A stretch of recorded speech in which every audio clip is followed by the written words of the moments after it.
They arrived like a wound you didn't know was still open, smiling, polished, perfect for the photos that would rewrite my life.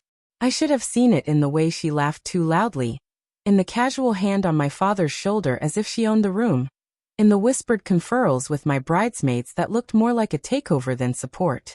June light spilled across white linen. Roses smelled faintly of esters and something else.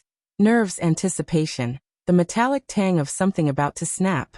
I stood at the back of the church in a borrowed suit, watching the woman who'd stood beside me for 5 years glide forward on my arm, but the weight I felt wasn't hers.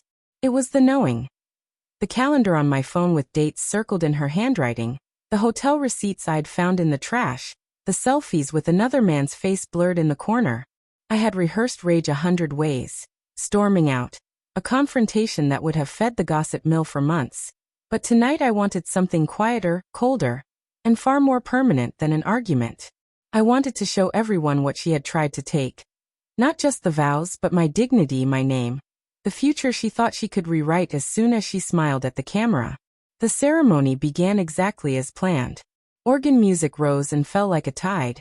My mother dabbed at her eyes and looked ready to faint at the beauty of it all. When the bride walked in, heads turned, cheeks softened, and I could see the work she'd done. Little touches, a dress altered here, a speech planted there. The minister spoke words about joining two lives. I let them wash over me, neutral as paint. My lips mouthed the phrases we all knew by heart, but my mind catalogued small betrayals. A lipstick on a hotel glass, a song that played too often on her playlist, a name that kept appearing on her phone at 2 a.m. The congregation wanted a fairy tale. I'd built one in order to unmake one. I had invited him, carefully, surgically, with no flourish. He sat 3 rows from the front, an ordinary man in an ordinary suit, looking entirely misplaced among the high-heeled shoes and pearls. I watched her scan the room, smile like a practiced photograph, and then freeze. Her eyes found him, flickered, and something sharp and poisonous passed across her face. She thought exposure would be private, manageable. She thought, I will swallow this and keep the life I'd designed. She had not considered my patience. She had not considered that I had learned a way to weaponize gentleness. When it came time for vows, I held the ring between 2 fingers and told the minister I'd prefer to speak from the heart. I stepped forward. The bride swallowed, a mannerism I'd watched 1,000 times and now read like Braille. Everyone expected the standard. Promises about sickness and health, jokes about coffee habits. Instead, I told a story. I spoke about the first time I loved her. How I loved the way she read in the rain. The way she cooked burnt toast for me and laughed. The small mercies of 2 people becoming one. My voice was steady. The room leaned in. Then I told the other part. The nights the house smelled of cologne that wasn't mine, the receipts with foreign names, the 2-for-1 hotel specials she'd booked around the dates of our anniversaries. I did not use the word cheating. It would sound like a headline. I used details, a scarf tucked behind a dresser, a name whispered in a voicemail I'd saved because I could not trust my own memory. I watched faces go from softened to curious to sharply, painfully awake. She recovered by smiling, as if the performance of composure could stitch the tear I'd made.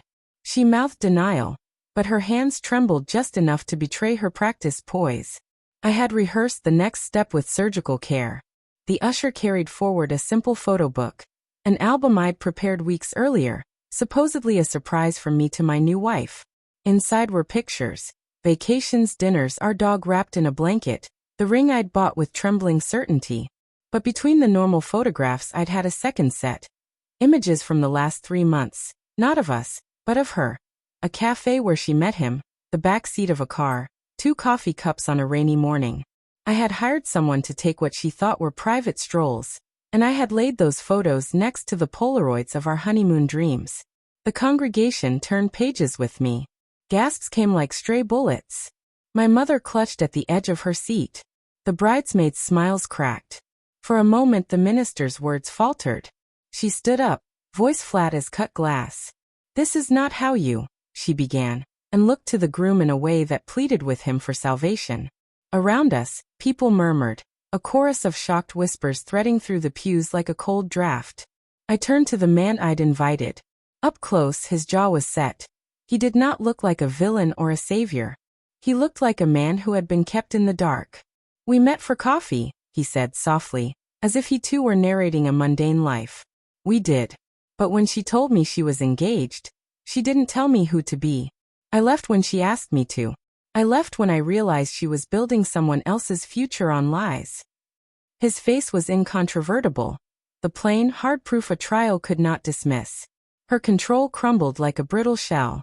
Tears came too late and too loud, a sound that begged forgiveness and betrayed calculation. She ran then, not dramatic, not cinematic, just a quick, stumbling retreat down the aisle as if speed could outrun consequence. People stood in clusters, phones up like altar-rail sentinels recording every falter. My father collapsed into my arms, little sobs shaking him. My sister swore and lit cigarettes with lightning fingers. The man she'd thought she could swap for me remained where he'd been seated, unyielding in his calm. My revenge had not been a spectacle of shaming so much as a quiet architecture of truth. Documented, undeniable, arranged to unfold inside a room filled with witnesses. I watched her disappear into the flower-scented night, and for a moment I felt nothing but the hollow, efficient satisfaction of a job completed. There would be no courtroom drama, no messy custody battles. Only the social unpicking that, in our world, can be as ruinous as legal proceedings. She lost the audience she had spent years grooming. She lost the scaffold of lies she'd built to prop up a future. Her empire of small deceits had crumbled in front of all who mattered.